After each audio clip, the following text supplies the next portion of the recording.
हम भारतवर्ष के उस राज्य में बसते हैं जहाँ की दिल्ली के बिल्कुल नज़दीक राजधानी के साथ, और जब जब इस देश में किसी भी तरह की आज़ादी चाहिए, चाहे वो करप्शन का हो या हमें अपनी आर्थिक सहायता का या फिर किसी भी तरह का, तो हमें हर बार जो है ना अपने अरमान को, अपने भूख प्यास को त्याग करके ही लिया जाता है और हर बार लड़के लिया जाता है।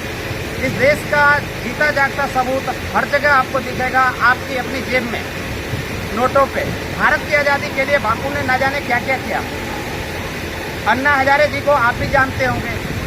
ठीक उसी तरीके से अरविंद केजरीवाल जी, उन्होंने भी जब भी राज्यपाल ने परेशान किया तो भी उन्हें अनशन पे बैठना पड़ा।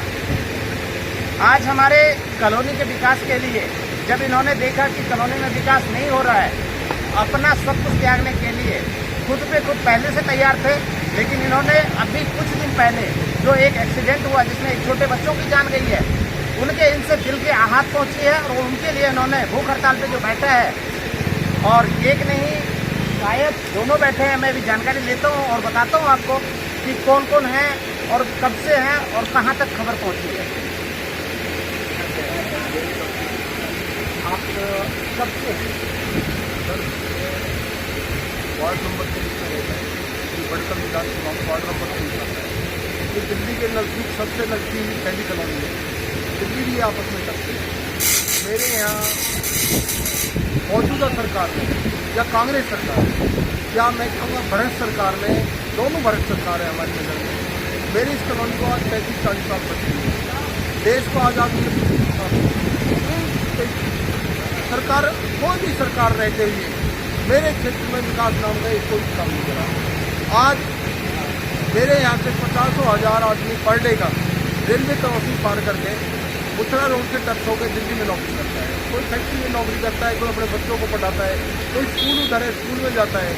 तो मेरे यहाँ पर आप विश्वास करें मेरी बात का, महीने में 15 से 18-20 आदमी हर महीने रेलवे स्टेशन की हत्या होती है। मैं इसको दुर्घटना नहीं कहूँगा, मैं इसको हत्या कहूँगा। और मौजूदा सरकार इतनी अंधी गूंगी बहरी हो चुकी है, अब उनको कह के हम थक चुके हैं।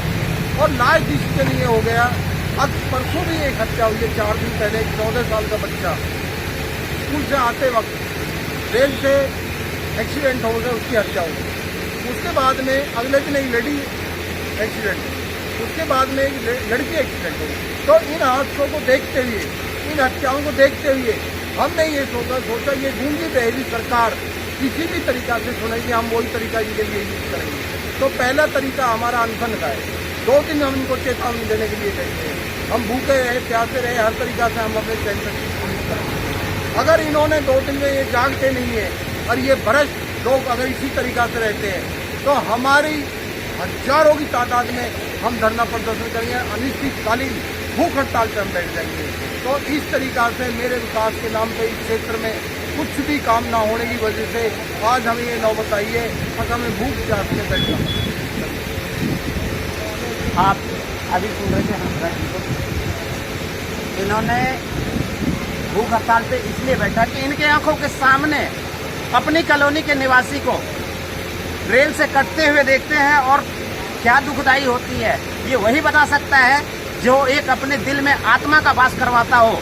और सरकार आपसे अनुरोध है कि कब तक हिंदू मुसलमान, कब तक वोट की राजनीति, कब तक गली नालों की किसी की हत्या हो रही है, किसी का जवान घर से जा रहा है और आप कहते हैं बच्चे देश का भविष्य होता है, बेटी बचाओ बेटी पढ़ाओ। इनके कहने के अनुसार बच्चे भी गए हैं और बिटिया भी गई है, तो कैसा बेटी बचाओ और कैसा बच्चे देश का भविष्य होते हैं? क्या इस तरीके से अपने जद्दोजहद में जिंदगी पार करते हुए क्या जिंदगी जानी पड़ेगी? माता जी, बहन जी से पूछना चाहता हूँ कि उनकी क्या है?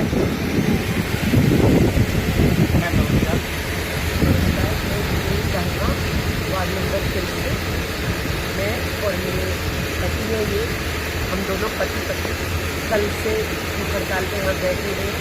हमारा कोई राजनीति कभी ऐसा कोई मुद्दा नहीं है, हमारा मुद्दा है सिर्फ फ्लाईओवर को लेकर, क्योंकि यहाँ पे फाटक है रेलवे क्रॉसिंग, जो यहाँ पे हजारों की तादाद में भाई बहन बच्चे बहुत इनकी हत्या हो चुकी है।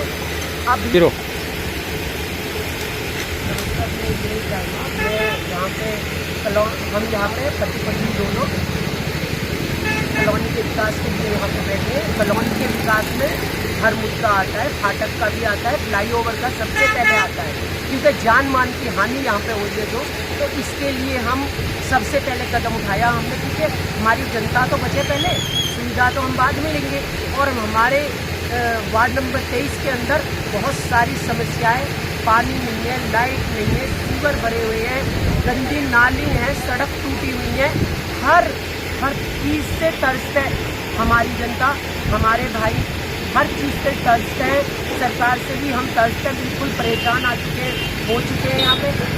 और देश आज़ाद हुए 70 साल हो गए, लेकिन हमारे लिए कोई आज़ादी नहीं। तो हमारा मेन मुद्दा अभी फ्लाईओवर पे है।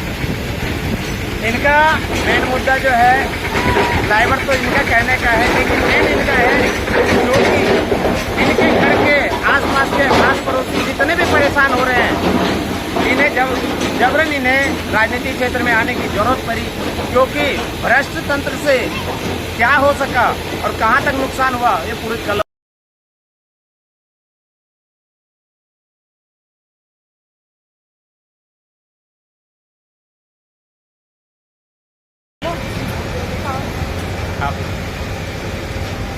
बताइए मैम। नमस्ते। मैं यहाँ पर बैठी यहाँ ना गलियाँ अच्छी है, ना तो रास्ते अच्छे हैं, और ये हमारी दही में बैठी है कितने दिन से भूखी प्यासी। हम लोग बहुत ज़्यादा परेशान हैं और हम इनके साथ हैं और हम सभी साथ रहेंगे। यहाँ पर बहुत ज़्यादा मौत होती है। आज मुझे 30 साल हो गए यहाँ पर, इतने बच्चे, इतनी माँ, इतनी बहनें, बहुत लोग खत्म हो गए। दाई माँ या दया की माँ? नहीं, हमारी दया माँ भी दया माँ है, दया माँ है हमारी, ये दया माँ है। सब पे दया करने वाली जो माँ होती है उन्हें दया माँ कहते हैं। और दया माँ अपने लिए नहीं, यहाँ के कॉलोनी के बच्चों के लिए, बेटी के लिए, भाई के लिए और हर किसी के लिए खड़े होने की जरूरत पड़ी है इन्हें, और आज इन्होंने खड़े होने की कोशिश किया है। और देखते हैं सरकार कब तक सुनती है इनकी। हम लोग सब इनके साथ हैं। मैम आप कहाँ से? आप यहीं से हैं तो आप यहीं रहते हैं? वार्ड नंबर 23 वार्ड नंबर 23 से। फ्लावर बनना चाहिए, कोई पत्ती कट रहे हैं, मत रहे हैं, जैसे हम लोग आगे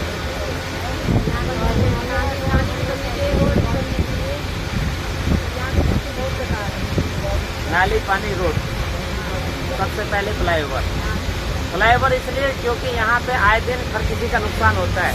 और इसका एक मुख्य रीजन ये आता है, इस कॉलोनी का वार्ड नंबर 23 के आसपास का एग्जिट पॉइंट है ही नहीं। आप यदि कोई माता बहनें प्रेगनेंसी के दौरान में यदि इस गली से निकलना चाहें तो रास्ते में ही उनकी हालत खराब हो जाती है, क्योंकि रोड ही नहीं है। जब रोड नहीं है तो कैसे जाएंगे? हॉस्पिटल तो दूर की बात है, हॉस्पिटल तो है ही नहीं है। बच्चे रेलवे कॉलोनी पढ़ने के लिए जाते हैं क्योंकि आसपास में कोई ढंग का स्कूल है ही नहीं। हमें स्वास्थ्य, शिक्षा, रोड, बिजली, पानी, हम इसी के लिए सरकार को चुनते हैं और इसी के पीछे लड़ते हैं। लेकिन सरकार पहले कहते हैं कि हम समाज सेवा के लिए आए हैं, बाद में बिजनेसमैन बनकर के निकल जाते हैं। देखते हैं अब दाई माँ क्या बनकर के निकलती हैं, दया की माँ बनकर के निकलती है या बिजनेसमैन बनकर के निकलती है। आने वाले टाइम में पता चलेगा, या तो कॉलोनी का विकास होगा या उनका विकास होगा पुराने राजनेता की तरह। धन्यवाद दोस्तों।